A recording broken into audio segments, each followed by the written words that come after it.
Прво издание на регионалните вести за оваа работна седмица. Априлска акција на комуналното предпријатие Тетово за чистење кабаст отпад. Граѓаните треба претходно да се јават во комуналното предпријатие за отпадот да биде подигнат. По пролетното чистење на домовите кое граѓаните обично го практикуваат во овој период од годината, зголемени се количините на комунален смет во општина Тетово. Од јавното комунално предпријатие информираат дека во текот на овој месец, покрај редовните активности за собирање комунален смет, спроведуваат и акција за чистење на кабаст отпад. Граѓаните доколку имаат ваков вид на отпад, треба претходно да се јават во комуналното предпријатие за тој да биде подигнат. Нормално со пролетните чистења, сега пред великденски, се зголеми капацитетот на комунален смет на подрачјето на општина Тетово. Во континуитет, значи ние излагаме на терен, градот релативно е чист, што е релативно 99% исчистен, континерите редовно се третираат, домаќинството исто така. Имавме априлска акција за собирање на гранки, каде што имавме најава дека кабастиот отпад да се остави покрај континерите, дека наши служби ќе го земат или да најават на телефонските броеви кои се од ЈКП Тетово и комунална хигиена за граѓаните да се ослободат од кабастиот отпад.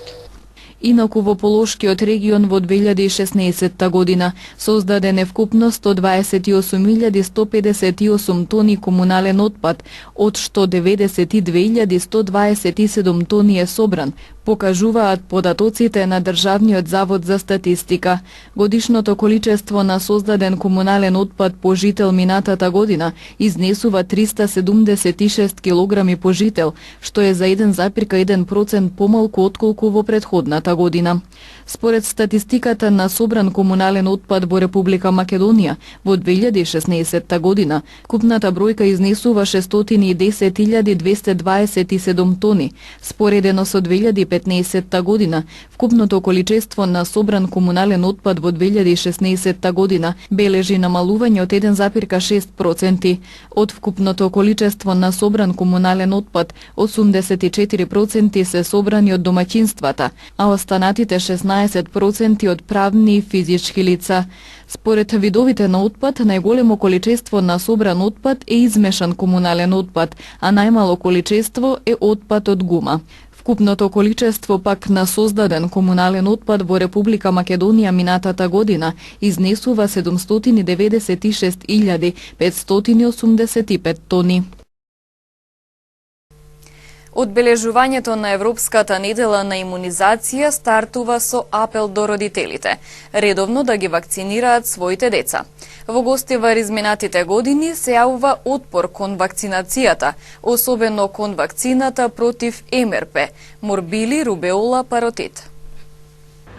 Опаѓа процентот на вакцинирани деца во Гостиварскиот регион. Родителите се почесто одлучуваат да ги избегнат задолжителните вакцини од календарот за имунизација. Лекарите потврдуваат дека се јавува отпор кон вакцинацијата и сметаат дека таквите чекори се прават под влијание на антивакциналните кампањи.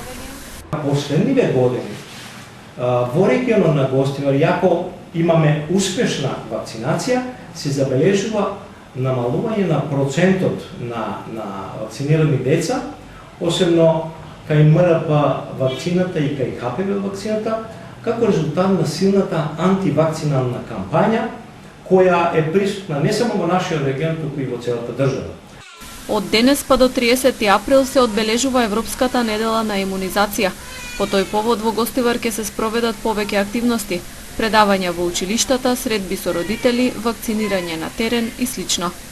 Подсетувајќи на значењето на имунизацијата, лекарите апелираат на редовно примање на предвидените вакцини, за кои тврдат дека децата само имаат корист од нив, а не и штети по здравјето. Вакцините се сигурни, безбедни и ефикасни, набавени се од реномирани и проверени фармацевски куќи, кои што се на листата на Светската здравствена организација. Вакцината која што ја прима детето, обезбедува заштита од болеста против која се вакцинира, спречува заболување, спречува инвалидност, па на крајот спречува и смртност. Значи, во никој случај и покрај силната антивакцинална кампања, не можеме да кажеме дека вакцината представува или предизвикува штети по здравјето на децата. Според лекарите, благодарение на вакцините одредени заразни болести се ставени под контрола, а има и такви кои во Република Македонија се целосно искоренети. Еден дел од болестите се елиминирани. Да го земеме пример во Република Македонија, ние од 1987 година немаме регистрирано дифтерија, од 1987 година не е регистрирана детска парализа, болести кои што во минатото заболували голем број на деца со огромни последици, ба дури и смртни. Значи, благодарение на вакцините, одредени заразни болести се ставија под контрола и, како што реков, некои се елиминира, други искоренија. Македонија генерално се смета за земја со висок опфат на имунизација. Значително опаѓање има кај вакцината против морбили рубеола паротит или МРП, која лани не ја примиле околу 2800 деца на 13-месечна возраст. Во атарот на село Лешок украдени се 90 украсни дрвца. Полицијата вчера во Гостивар во спортска обложувалница заплени електронска опрема и пари, поради основано сомнение за нелегално работење на обложувалницата. Непознати сторители вчера извршиле кражба на 85 до 90 украсни дрвца кои биле засадени на парцела во атарот на село Лешок, собственост на приватна фирма. Случајот го пријавил вработен во приватната фирма. На засега неутврден начин, дрвцата биле одземени од парцелата и однесени, а вкупната материјална штета, со која противправно се стекнале крадците, се проценува на околу 9.000 денари. Се преземаат активности за расветлување на пријавеното и за откривање на случајот. Во контрола реализирана завчера вечер околу 22 часот, полициски службеници на СВР Тетово полициска станица Гостивар во спортска обложувалница на улица 201 во Гостивар поради сомнение за кривично дело комар одзеле 5 телевизори, компјутер, монитор, полнат, чистач, тастатура, маус, 31.010 денари. Опремата била одземена во присуство на вработениот од Гостивар и се работи на целосно расчистување на случајот. На улица Љуботенска во Тетовска Мала Речица вчера околу 15 часот се случила сообраќајна незгода во која учествувале две патнички возила, Форд Мондео со тетовски регистарски таблици, управувано 45 годишник од Мала Речица и Полу исто така со тетовски таблици, што го управувал 21 годишен тетовец. Во незгодата односно судирот, двајцата возачи со патничката од Мондеото задобиле телесни повреди.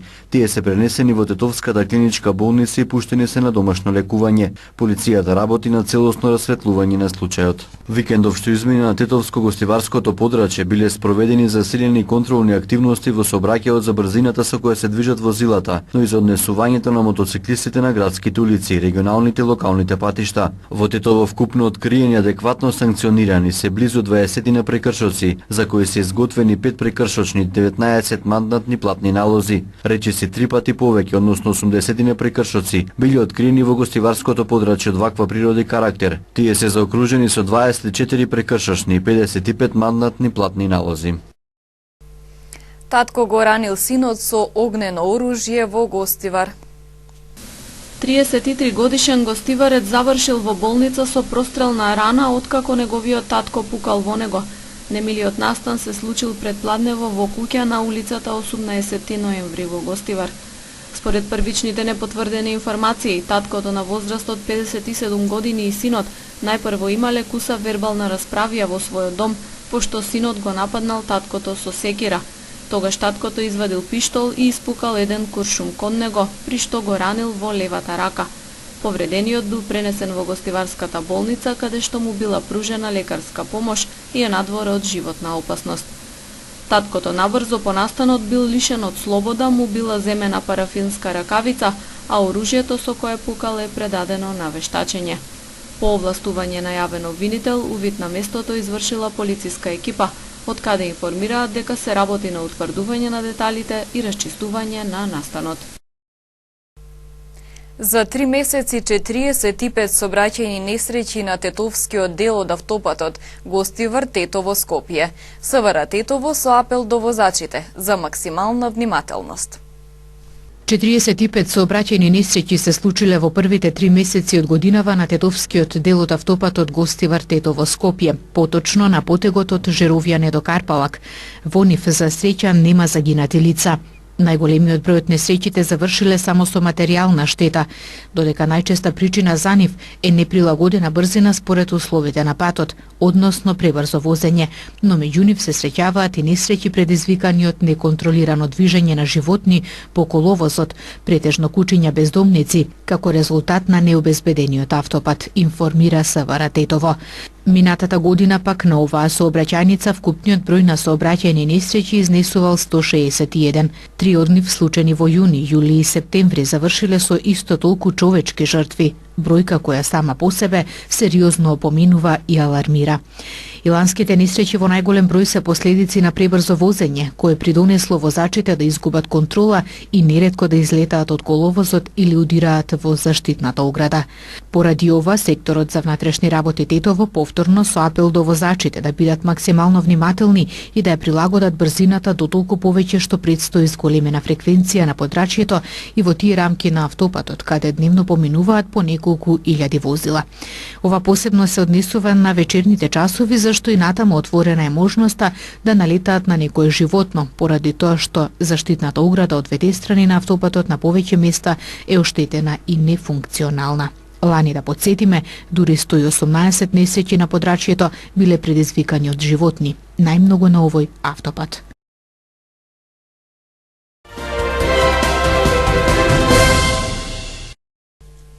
Тетовчанецот Александар Симјановски победи на планинарски ултрамаратон во Србија, поминувајќи 107 километри за 16 часа. Следуваат информациите и за резултатите на спортските екипи од Тетово. 36-годишниот Александар Симјановски, кој се надпреварува во ултрамаратонско трчање викендов, го освои првото место на ултрамаратонот од 107 км и 474 метри на планинарскиот маратон на Фрушка гора во Србија. Фрушкогорскиот ултрамаратон е еден од најстарите ултрамаратони на Балканот, кој што традиционално се организира еднаш годишно во април месец на Фрушка гора, во близината на Нови Сад. Има неколку патеки со различна должина, 60, 80, 107,4 км и годинава имаше уште еден екстремен ултрамаратон, 130 км. Годинава од Македонија околу 20 на луѓе на различни дистанции беа пријавени и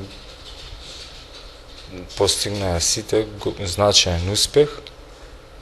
Прво место на 107,5 км го освоив ја, првото место на 80 км го Игор Јовановски од Скопје, имаше прво место исто на 80 км во женска конкуренција.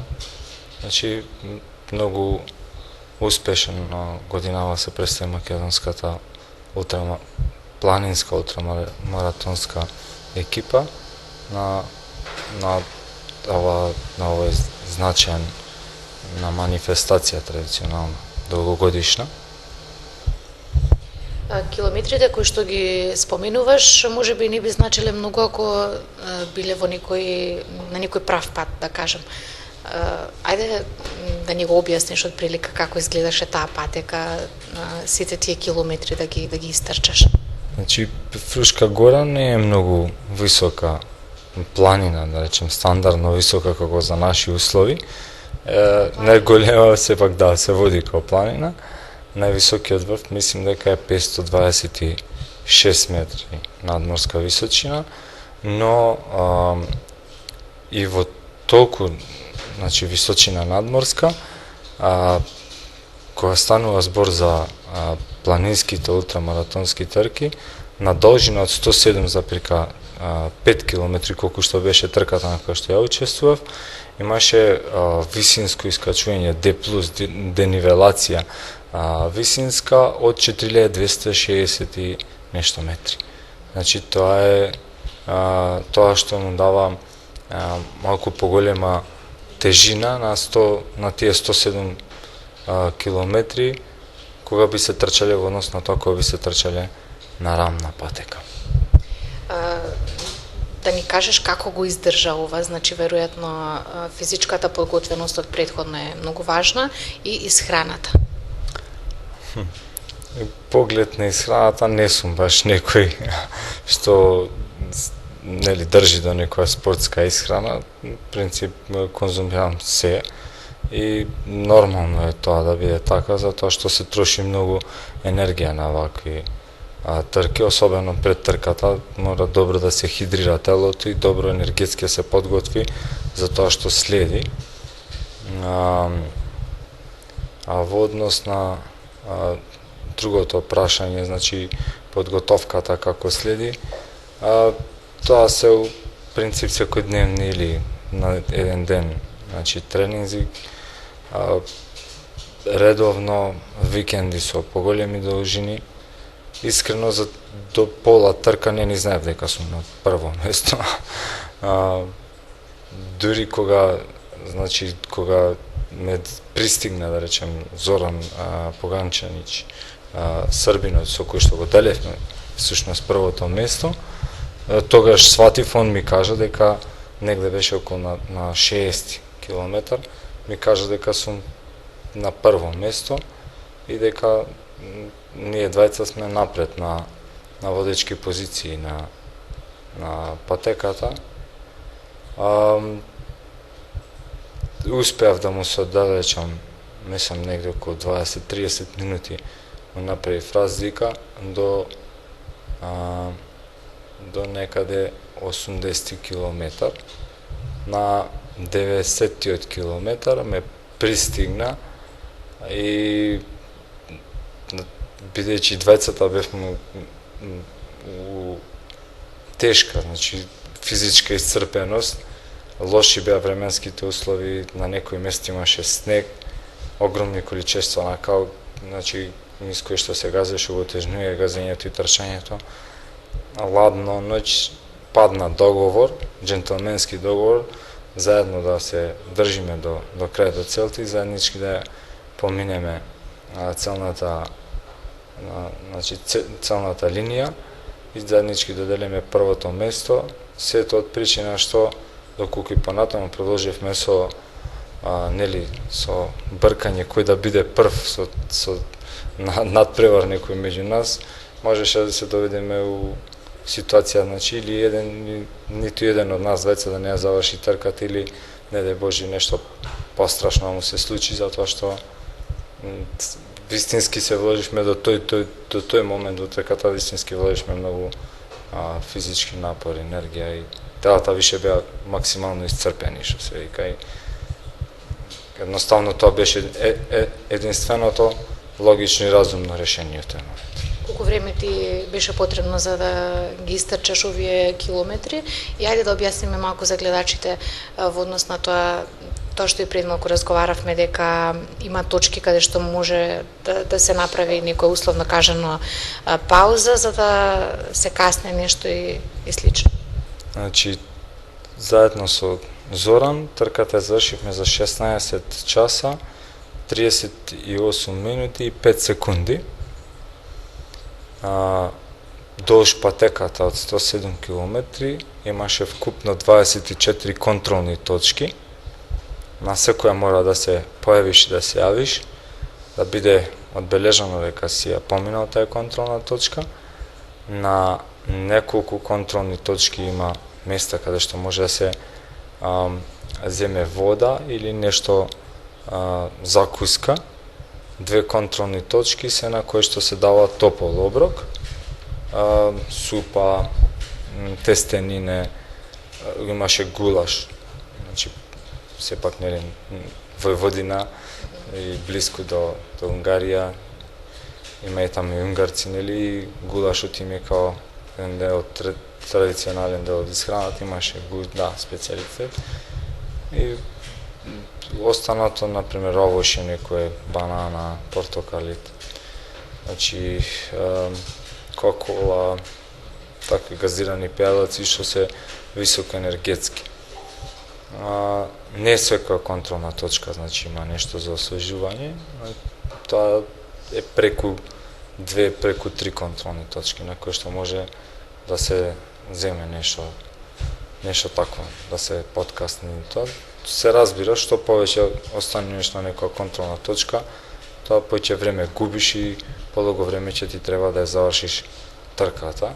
Секој си го планира своето време, колку што му е потребно, дали уопште му е потребно да земе вода, да се напие, не знам, чај или некој пијалок или нешто од тоа што се нуди од исхраната од производите што ги има на стандарите, така. За крај во текот на разговорот спомена исцрпеност, истрошеност, намалување на енергијата, трошење на енергијата во телото. А она што мене ме интересира, како ќе ја постигнеш саканата цел и деновите после тоа, зашто обично тогаш се враќа енергијата уште дупло, ако не и повеќе од претходно што си ја има. Па да, значи најтежок момент е додека ја предеш целната линија, после се друго се забарава, значи после тоа единствено што се чувствуваш е, нели, она стандардно воспаление на мускулите, посебно на нозете, се другото е, значи брзо се надомества, зголемен апетит, затоа што нели се потрошило многу големо количество на енергија која што мора да го поврати организмот. Зголема потреба на течности, 2 дена, 3 после трката, значи после завршење на целта, веќе е регенерирано енергетското ниво и вистината е таа дека 2-3 дена после трката се осеќаш како со многу поголемо ниво на енергија отколку пред трката. Следни планови? Па не знам, се уште немам испланирано. 100% тоа што следи е септември Крали Марко Трейлс. Од оваа година на Крали Марко за прв пат ќе има 100 километарска трка. До сега беше 60, лани имаше 90 километарска, која што не успеав да завршим, затоа што ми откажа чалната ламба, имав незгоден пат, мораше да се откажем. Годинава, значи прв пат 100 километри и тоа е сигурно, бидејќи е домашна трка, наша македонска трка, значи сигурно е дека на таа трка ќе појдам. Меѓу време до Крали Марко разгледувам различни опции. Една можна трка е Персенг во Бугарија, на Сеновград. Може би на Олимпус Митикал рейс, исто е 100 километарска, но тоа се само сега за сега се уште у план, ништо нема дефинитивно, така да ќе видиме. Кај фудбалските прволигаши Ренова извојува победа од 4-0 над Брегалница од Штип на градскиот стадион во Тетово. Стрелци беа Мишковски во 16-та минута, Велинов во 65-та, како и Нафију во 85-та и 90-та. Шкенда играше нерешено 1-1 на гости во Кратово против Силекс.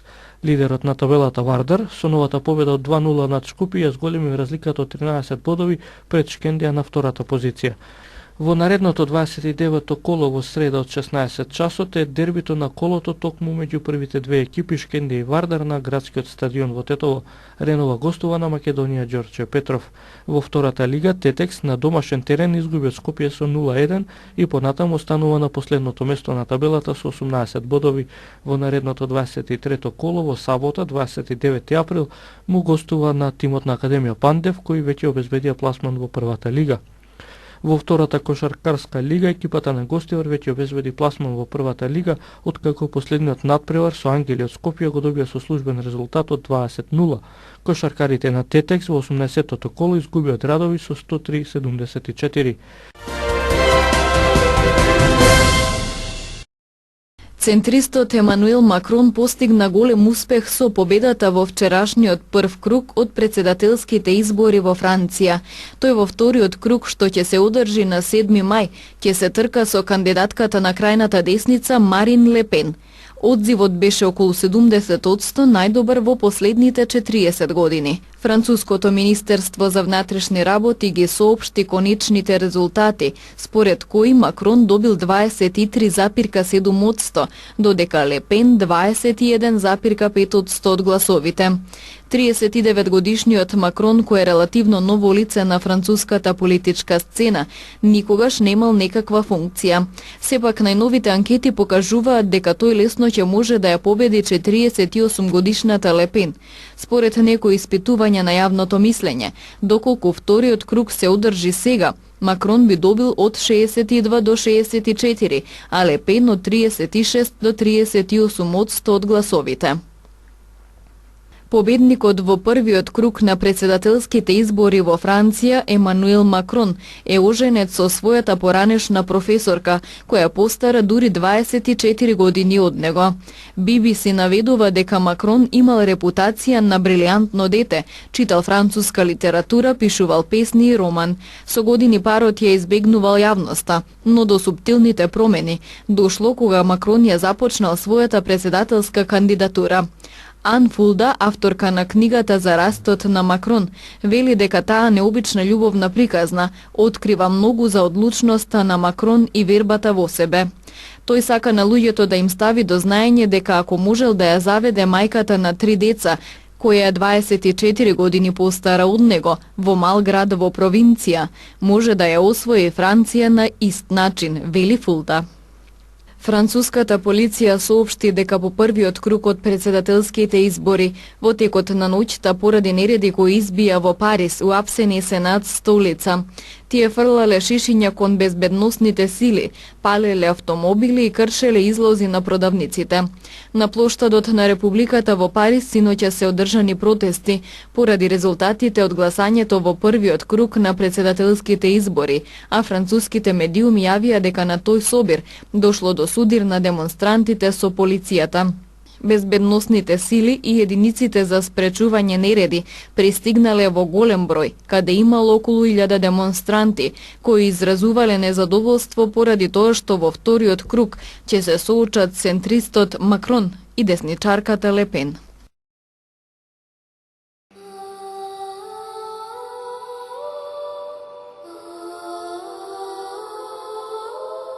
Денес имавме сончево и релативно топло време. Дуваше слаб до умерен ветер од северозападен правец, а кон крајот на денот од јужен правец. Утринските температури се движеа од 2 до 6, а дневните од 8 до 17 степени.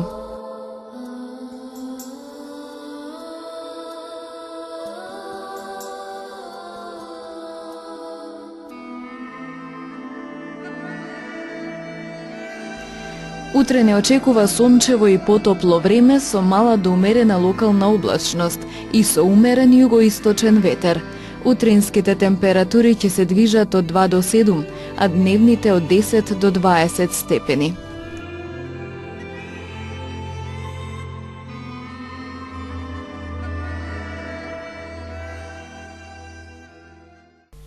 Овде ги завршуваме регионалните вести. Пријатно!